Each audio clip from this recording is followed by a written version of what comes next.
We are now going to start our America East portion of the evening. Just want to welcome everybody or anyone who's new and was not on the Ivy League meeting. Thank you for taking some time away from your families and spending some time with us tonight. It's something we've done in the past and we feel is really important to kind of get us going here. Anyone, please make sure that you mute your lines.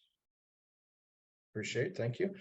Once again, it's just something we feel is really important to kick things off and share some information with all of you tonight. And we're very lucky and blessed to have Chad Dwyer from the America East. And it's great to have Chad. I think some of you have seen Chad in the past. We were kind of talking about this the other day. I think the last time we were on this was under the COVID year, and Chad sharing all the information and going through that process. But Chad at the America East does a great job and great individual to work with and support all of you and support me in my job as well. And I can't thank him enough for what he does. And want to give him a few minutes tonight just to share with you some information from the conference level and some stuff to kick off from his standpoint. So Chad, welcome and thanks for being a part of this tonight. Appreciate it, Chris. Good to see some familiar faces and know that baseball season is here. So when Chris invited me on, I just thought it would be good to take a couple minutes. Nothing groundbreaking, but certainly just wanted to provide a few informational items from America East for the 2023 season. I guess first and foremost, thank all of you in advance for your work to be done here this spring with America East baseball. So I did want to start off with that. A couple other items to note: our membership, the baseball programs in America East looks a little different this year. We welcomed Bryant University, so Bryant now a member of America East, and we look forward to having them with us. Certainly a really top-notch baseball program, and Stony Brook and Hartford no longer members of America East, so you will not see them, under the America East umbrella here for any assignments this spring. Also, just thought it would be important to mention our championship this year will be held at Binghamton University. I think most are aware of the investment they've made in at their facility. It's beautiful, so we're looking forward to go there at the end of May. Otherwise, just a couple other items. The independent contractor agreements, I believe the link was sent out over the last couple days.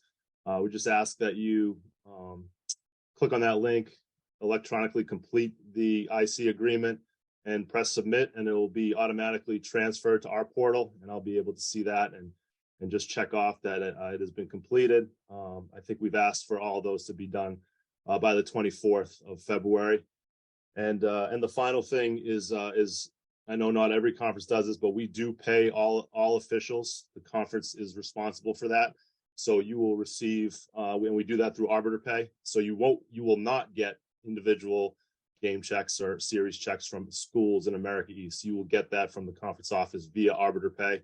So we just ask to make sure that your profiles are up to date and complete on arbiter, so that we can get you paid in a timely manner. And last year was the first year we did it, and it was very successful, and it worked out well for our schools. I think it worked out well for the officials in getting paid sooner. And so hopefully it was a win-win for everybody. But those are a couple things. So otherwise, again, thank you and best of luck with the upcoming season. Thanks, Chad. Once again, Chad and I have a really good relationship, and he's in full support of what we do. And there's really very few times we actually have conversations during the season, which I think for myself and all of you involved as well is a good thing. But knowing that Chad and the conference has full support of you guys, I think is good, and we appreciate all that Chad does. So Chad, thanks again. Thanks, Chris. Moving on to our next topic here. Contacting Alex and I during the season. Make sure that whenever there's an email or correspondence, some information you need to get to us, that you copy both Alex and I on your emails. I know we talk about it all the time, and you might be sick of hearing it at this point, but it is very important that you make sure that you copy and send everything to both of us. with Alex where he is and where I am, and when I wake up and when he goes to bed, it seems like somebody's on the computer almost 24 hours a day, and sometimes it's almost a battle to see who gets to it first. So, we're proud of the fact that we try our best to handle things the minute we get it. Some days are busier than others, but just make sure that anything you send to us is copied for both of us, Alex and myself. And specifically reaching out to me, it's cmarshall@umpires.org. There is a chris@umpires.org who works for the MAC and was around before I came involved and came on board here. So especially when there's situations where it's something that needs to be taken care of right away, we just want to make sure that it goes to the right people and we can take care of it in a timely fashion. I want to touch on uniforms briefly here, and there's no change. Conference, it's the America East hat with the blank shirts, blank jackets. I mentioned on the other call that our cold weather jacket from Keith Seghetti at Stripes and Strikes, we're running out of that, or we're almost out. There's only a few sizes left, really large or really small. So we're transitioning to a Smitty cold weather jacket. There'll be some more information out on that. But one thing I do want to touch on is that I know that there is a convertible Smitty with the gray panels up on the shoulders. We are not changing to that. Our accepted convertible jacket is still the blank black, whether it's Smitty, Adams, Majestic, whatever the brand is. We have not moved to the one with the gray panels on it. So at this point, I'm going to turn over to Alex, who's going to talk to you about some fee stuff. Thanks, Chris. Just on that uniform piece, for those of you that do have the thermal 3-2 jacket and have really probably loved it as much as I did when I was on the field, we will not be requiring you to move away from that. The Smitty alternative will be close enough that we will consider that a match. So I think that's good news. It's not that you'll have to get a new one. It's just that for those who do not have a thermal, we won't be able to get the 3-2 anymore.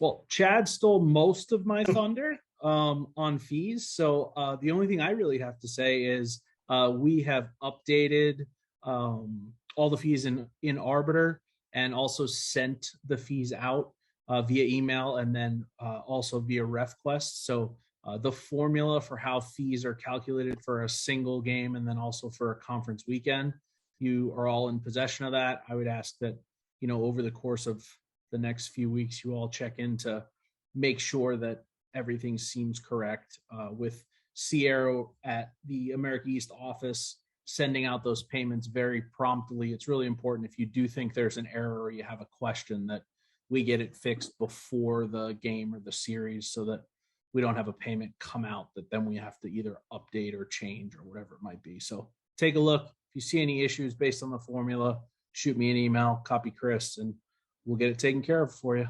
Thanks, Chris. Yeah, thank you, Alex. Two more things about uniforms. One thing I did forget to mention, midweek non-conference games.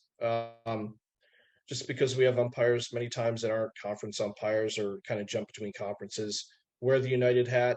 3 umpires all are in possession of America East midweek. That's fine, but the preferable hat midweek non-conference would be the United hat. Steve Williams just came up with a really good question, and honestly, this is something that outside of Baltimore, I guess we kind of got away from. A number of you purchased patches for Dave Simon and Toby Walker, and we need to get that information out for the remaining patches for anybody who wants to buy them. Certainly, it's up to you. However you honor them is entirely up to you. But where do we wear the patches? The way they were designed up and down was very similar, and I kind of crafted, or we took a look at what the major league patches look like. The preferable spot is on the sleeve. I believe the left sleeve is the one that we're going to put it on, but nothing on the hat. And honestly, if you don't want to put it on a uniform, you just want to hold on to it, put it on your bag, whatever it is. I mean, that's fine. But if it's going to go on a uniform, on a sleeve, whether it's a pullover or on your shirt, and I believe, Alex, maybe you can help me on this. I never remember which one. I believe it's the left one, right? Left, yeah. Close to the heart. Yep. Even though mine were wrong when I was on the field. But once again, I'll get together with Keith on this, and we still have a number of patches left, and if anybody is interested, and I'll mention this on the MAC call as well. If anyone is interested in purchasing and honoring those guys, they're out there. They look good, and I think it's a really nice way to honor both Toby and Dave. Moving on, contacting schools throughout the season. So the last thing we want to do here is just slam coaches or administrators with 3 or 4 different umpires calling to confirm games. So you'll notice in the arbiter, and I have to go back through and update some of the crew chief stuff. I think some of the orders have been messed around when we've made changes. I know they were set at the beginning, but let's just have the crew chief for the day contact the schools to confirm. If it's a weekend, let's have somebody reach out like Wednesday. Once we get to Thursday and Friday, obviously, or even on a Tuesday, things get a little bit crazy. Thursday is usually a travel day. So let's reach out on a Tuesday or Wednesday to confirm. As far as midweek stuff, a day before is fine, but have the crew chief do that. Crew chief, that's part of the responsibility. Then they can communicate to other umpires, if there's been any changes or anything like that. Part of what we were talking about earlier in communicating through emails is when we have changes, specifically on the weekends, if all 3 members of the crew are fine with a game moving up, everybody knows they've confirmed. You guys have emailed and confirmed with me, hey, Maine is going to switch it from a 1 o'clock to 11 a.m. because of weather. If all of you or all 3 members of the crew are on the same page and confirmed, that may or may not be a situation where it gets updated. Sometimes it's a matter of me knowing or Alex knowing we're on the same page. We don't get to it.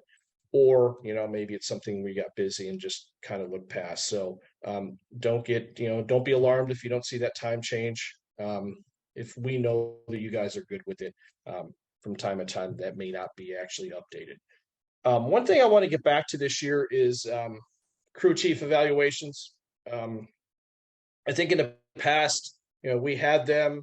A lot of those kind of just morphed into an email saying, hey, Marsh, everything was fine, no issues, which is great. And believe me, I want all of those. I want every weekend to be Marsh. 3 games, this team won 2 games, whatever, no issues. But it's good to know that, but I also want to get into just another, layer of evals and information to all of you. And it's certainly not for anyone to put anyone down, but one of the crew chief responsibilities is to make sure you let me know what happened. So in addition to that, I want the crew chief to go through and just kind of give me an overview without getting into great detail, unless there's something that really bad that happened in a weekend. But, if that's the case, I probably should have received a phone call before that. But just give me an overview of how the crew worked, what happened, good, bad, including yourself. And then the crew chief should also follow up with a peer evaluation, which leads me to make sure that, another effort or concerted effort for everyone to do a little bit better job on the peer evaluations. Am I going to call you and hound you and email you, hey, where's your eval? No, I'm not. But when we start to take a look at, where you guys are how you're performing during the season, when I start to take a look at, who potentially can work in the tournament, it's just another resource for me to look at. And honestly, it's another resource for me to refer to just to help you in any way. Evals aren't a bad thing. There's things that we can identify and certain trends that we can help you with to get better and make you better on the field, then those are the tools that we're going to use. So let's just try to do a better job of doing those, both conference and non-conference games, if possible. All right, one thing that's going to be very important this year within our crew is having really good pregame conferences. Certainly during midweek, those games are just as important as the conference weekends, but let's make sure that we're arriving to our fields at least an hour before, maybe even for a conference weekend a little bit earlier. But, believe me, I get it. I umpired for a long time, and sure, you want to kind of ease into it and relax and talk and shoot the breeze with the fellas. But let's just make sure that we spend the appropriate amount of time to discuss all the new rules and specifically all the timing stuff. Believe me, Alex and I have been on calls for a couple of weeks now, and I'm sure we'll have more centered around the timing, the step off, all that stuff. And, we need to make sure, we need to make sure that we're on the same page, not only in knowing the rules, but how to apply them, how we're going to communicate them, what signals, what verbals we're going to use. And, we're going to help you over the next couple of weeks to prepare with all that also. But we really have to make sure that we're on the same page here. And, whether we agree with it or not, it's the rule, it's in the book. And I think it's something that wasn't maybe enforced to the letter of the law like it was or it should be, but it's in there. And all of you that were either in Baltimore or one of the other clinics across the country, or have viewed the clinic, we see its point of emphasis. They're really putting a lot of significance behind it. So just make sure we cover those things. One tool that Brian DeBrouwer has nicely put together for us is the timing cards. All right, so we're gonna do our best to make sure that those get out there. What's really good about those is not only, once again, it kind of shows you and tells you what the timing, it's like a cheat sheet. That's, for lack of better terms, it kind of solidifies in our mind what the rules are. It helps us with, some of the quirky parts of it. And it's really something I think is a great tool to not only have in the locker rooms for a pregame, but also on the field, something as a point of reference. I didn't talk about this too much with the last group. I know I had a conversation with a coach just yesterday about this. There's some worries about these first couple of weeks. Now, we won't be playing many games up in our area.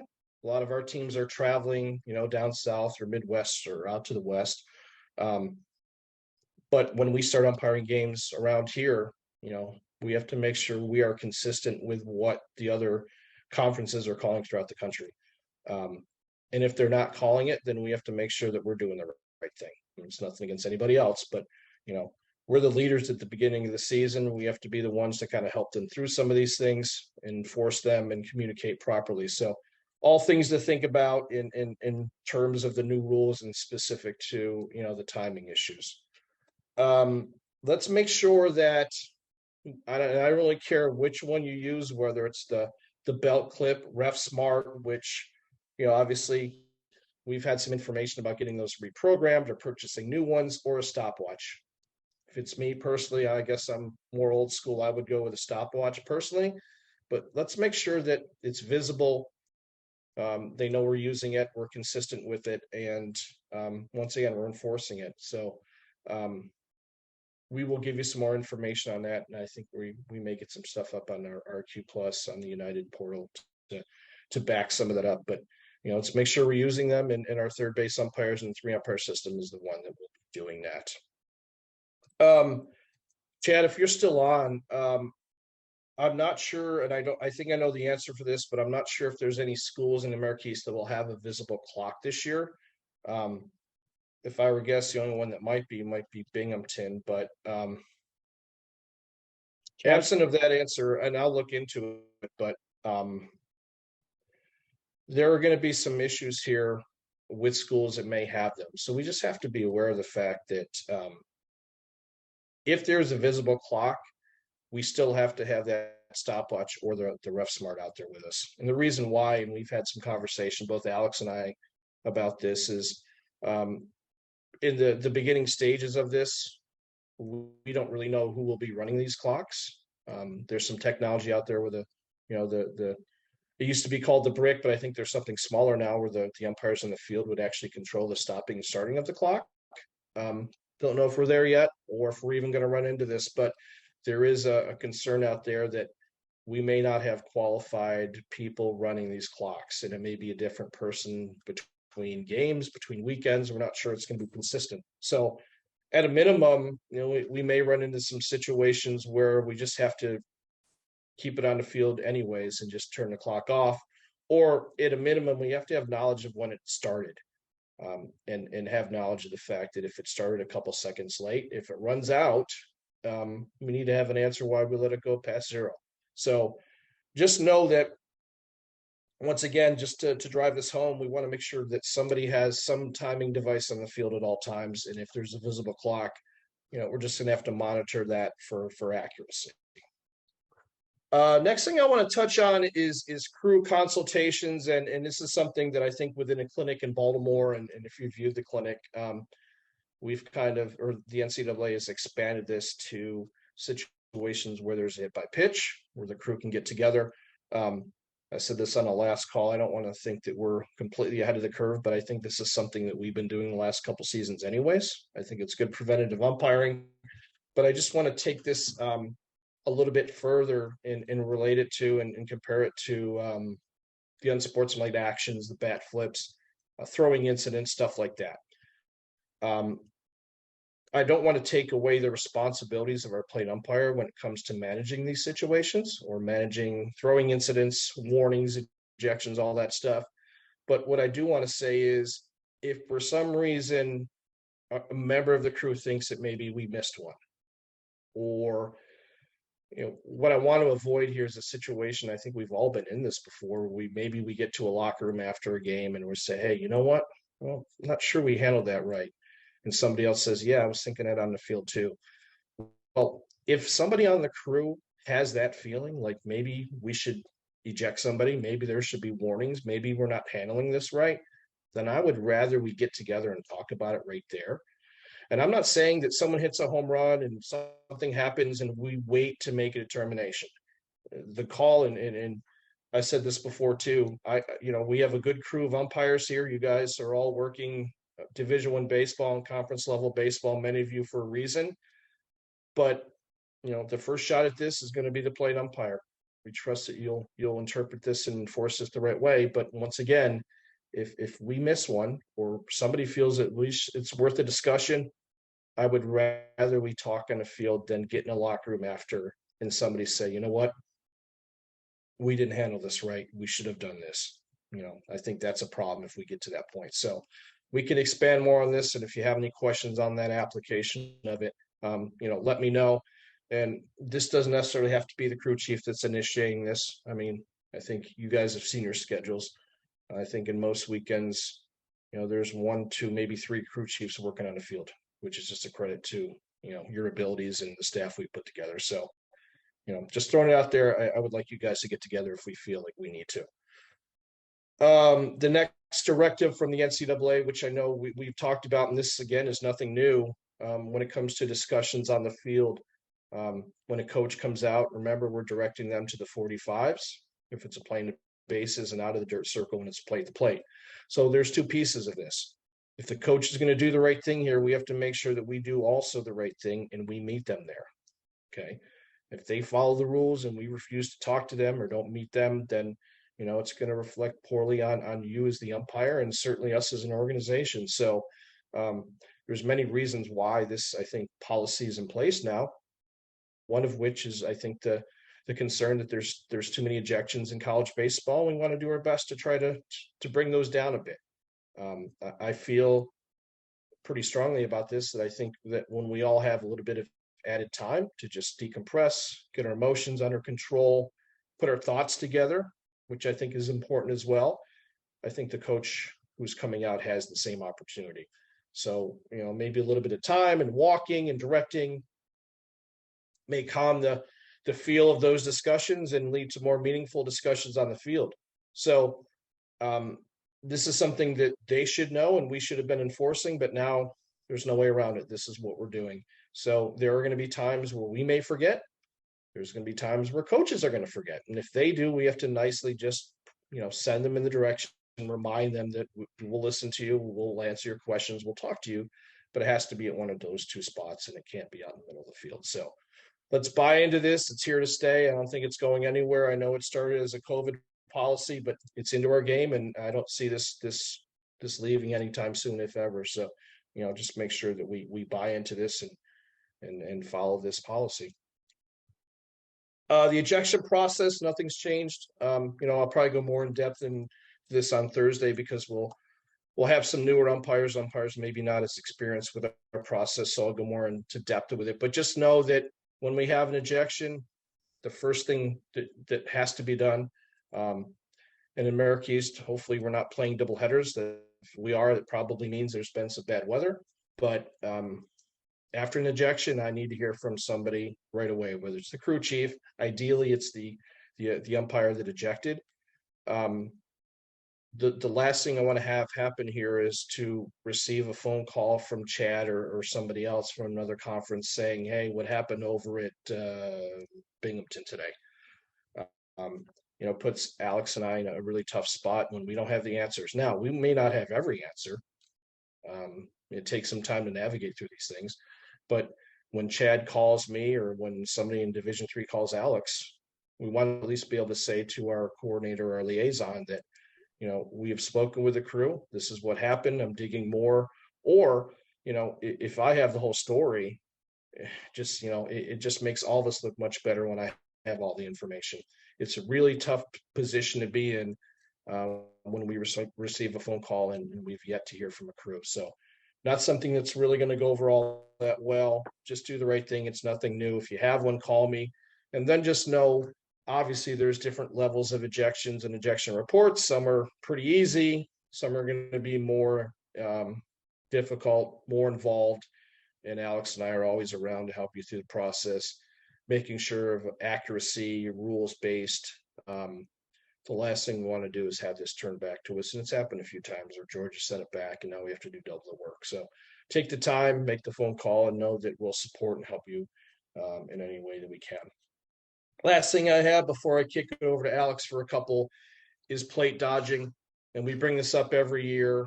It's one of those things that umpires on the field get annoyed with, frustrated with. At the end of the day, the only way you can be sharp working a plate on the weekend is to make sure that you're working something during the week. I did this with the last group, looking at the names on this call right here. I don't see very many here that aren't working games in multiple games every week. So there are opportunities there. Don't be that umpire that just says, hey, I've been doing this for this long. You're doing a plate. Now, I also see some newer faces on here that are going to be breaking into Marquise non-conference games. And like Alex has said many times, if you're a new umpire, hey, you may ask for that plate. And if that's the case, who am I to say no? But at some point during the week, you have to work a plate. And there's going to be opportunities. Working one plate a week is not going to keep you as strong and consistent and ready for the next one. We just have to make sure we're putting the time and effort in. And the next piece of this, it's just the wrong thing to do and create situations between partners that doesn't need to be there. And if there's one thing that Alex and I get a little fed up with, it's hearing rumors or receiving emails about someone who doesn't want to work a plate, or the fact that somebody has worked 5 plates in a row. If that's happening, somewhere along the line, somebody gave it up. So I know it's a little bit long-winded. I went on a little bit longer than I need to, but at the end of the day here, just do the right thing. And if you do that, this is a non-issue. All right, I'm going to kick over to Alex. It's all yours. Thanks, Marsh. Couple brief things here. Just with this being an America East staff non-conference and conference meeting, obviously the way we work in the Northeast and the Mid-Atlantic, we are working all the different levels: junior college, Division III, some of you are working Division II. And this is just kind of a note to say, hey, you're a Division I umpire and you're the leader out there in terms of when you go to work at those other levels, the people you're working with, either the newer umpires or those umpires trying to improve, and get up to where you all are at, they're looking out and they're following your example. So things like when you show up, how you handle some of the plate dodging issues and some of the who's working what that Chris just talked about, just know that people are looking up to you and really probably following your example. So go out and be the leaders that I think Chris and I know that you are. And then just one tech thing on my end, we will assign all games through Arbiter, as all of you know. So everything that we're assigning is through Arbiter. We are not doing any assigning through RefQuest.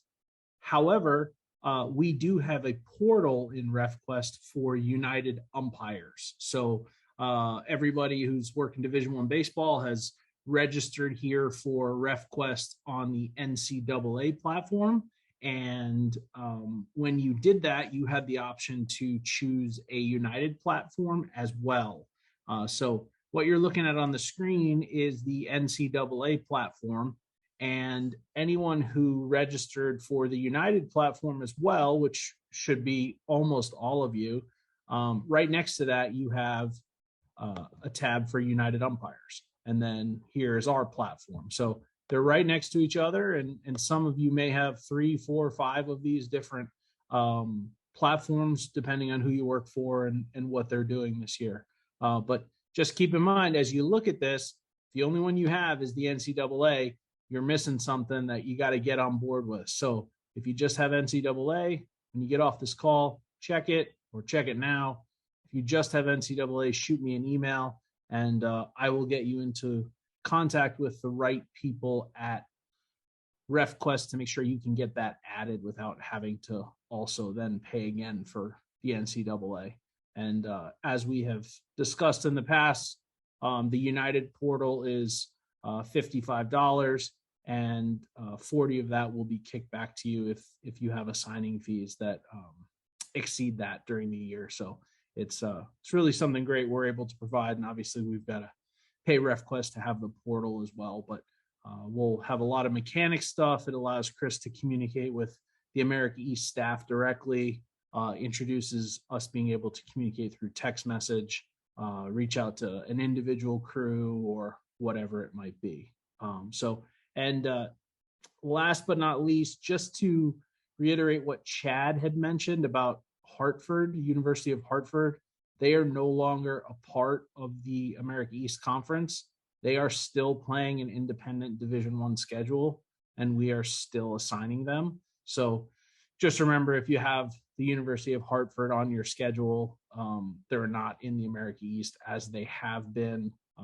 We are still assigning them, so you will still see them on there, but I believe it either says independent or Division I or something like that. But didn't want anyone to be confused by that. We will have our all staff meeting February 16th, 8 p.m. Eastern time. That will be a big one for everyone to be on, whether you were on 5 conference calls for individual conferences or none. The all staff conference call on February 16th will be for everyone. So that's where we're at. I look forward to seeing a lot of you. I know I'll see some of you in Florida coming up here pretty soon. Get off to a great start for the season, and I will turn it back to Marsh. Thanks, Alex. One thing I touched on while we were in between meetings, and some of you guys may have heard it, but I'll repeat it just in case you missed it. Anyone who is having scanning issues with their name tags from Baltimore, RefQuest sent an email out today. It seems like over the last couple of days, and more specifically in the last couple of hours, there's been more people having issues. So apparently there was a scanner issue in Baltimore. If you're not showing credit or a green check mark for your attendance in Baltimore, email George, copy myself on it, and certainly some, most, if not all of you there, I can vouch for that. Just want to make sure that obviously you get the credit that you guys deserve, and one of the bugs, and unfortunately one of the things we have to deal with sometimes in some of these large meetings. So to wrap it up here, thank you to everyone for taking some time. Something we feel is really meaningful to get out here in front of this and talk to you about some of the policies and things that, some of it's a refresher and some things we just want to make sure we're all on the same page with. One thing we don't do all the time in this job and many other jobs is a thank you, and not only thanking you for being a part of this, but thanking you for all you guys are doing day in and day out. We know this is a big sacrifice away from family, your jobs, and it's a large commitment to do what we do in umpiring college baseball, and more specifically, a commitment to us. And we just want to say thank you. We appreciate all you do. I'm excited about the start of the season. I'm sure all of you are as well. And really encouraged by a lot of the reports I'm getting on cage work and scrimmages. There's some areas where I think that we could do better. So let's just make sure when we throw the first pitch out there that we're all prepared and ready to go.